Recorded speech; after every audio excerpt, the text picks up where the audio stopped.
This is the 2024 Indian Roadmaster Dark Horse, and today we're going to be giving it our first impressions. So right away, how it looks. I like the way it looks from here back. I really like the look of the passenger setup with the little middle rack here on top and this curved passenger seat. Really big, nice saddlebags, and then the stereo on top. Passenger also has floorboards, which is nice.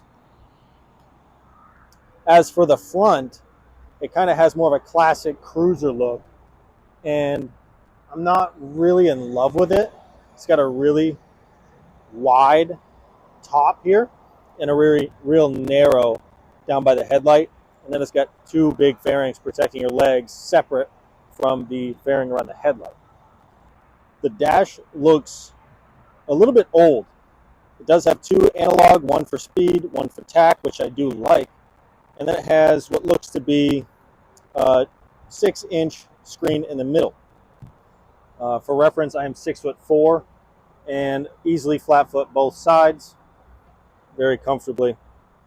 Handlebars, very close to me. My elbows have a significant bend here. The windshield looks like it may work, maybe just hit the top of my helmet when I ride. Just noticed, I thought just maybe intuitively that these would be mirrors, but these are speakers. There is a little compartment here under the windshield. The mirrors look pretty big, but they don't seem far enough out. We'll see that during the test ride. This does have cruise control. Oh, and it looks like maybe the windshield is adjustable here. Huge floorboards for this bike, and the shifter lever and brake lever are absolutely massive, which is great to see.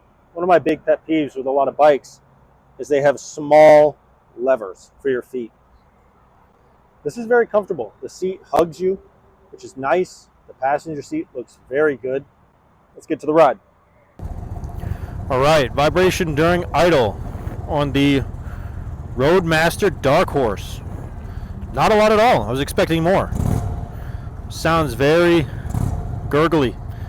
I like the sound. Both hips cramping up immediately. The clutch, I've noticed, releases very quickly. Very quick release on the clutch. Smooth throttle so far. You can feel the weight. You can really feel the weight at low speeds.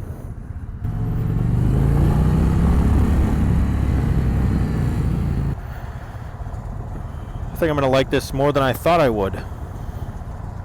And it's very smooth. Almost no vibration here. I didn't feel any when I took off there. Brakes feel good. It is a big bike. You can feel the weight when you're trying to stop. The floorboards definitely feel different. I kind of like them. I think I already like this more than the new Scout 1250 101. This just feels like I own the road right now. I'm comfortable. I feel in command right now. This feels good. Vibration when you ride, there's a little bit. Windscreen here, you can see flapping a little bit. That's not good. See if we can't move that up.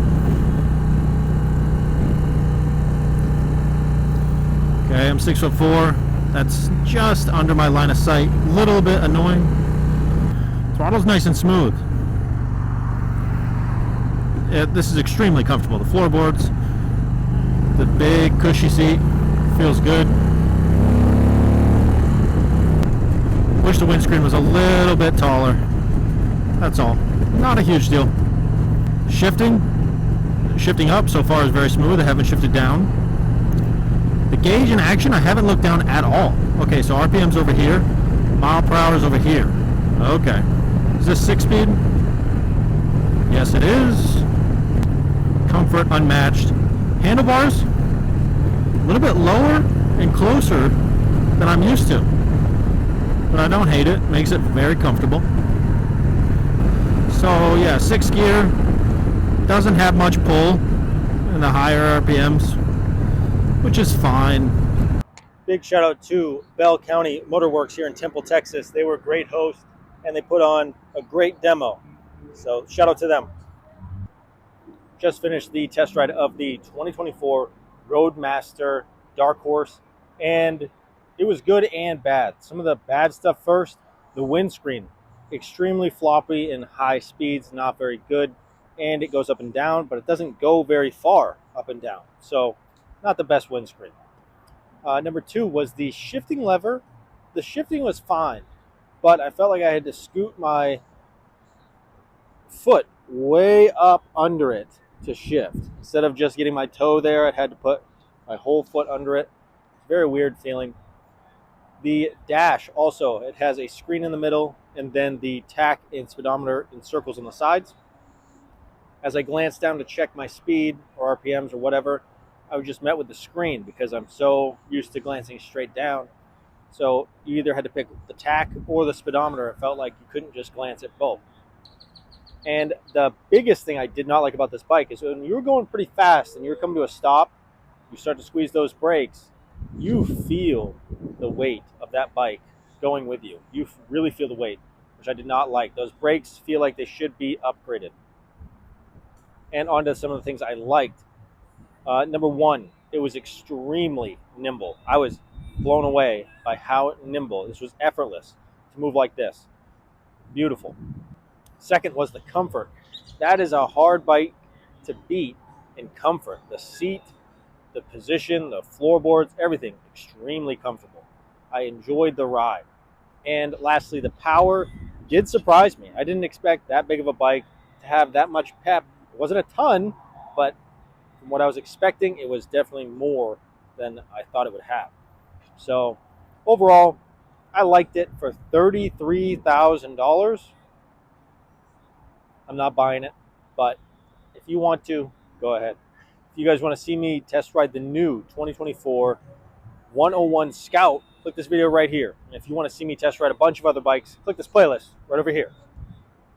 Rapping when they all want me to sing. But still they all want an album, so I gave them 20 singles. Yeah, I'm trying to get a hit, that's why I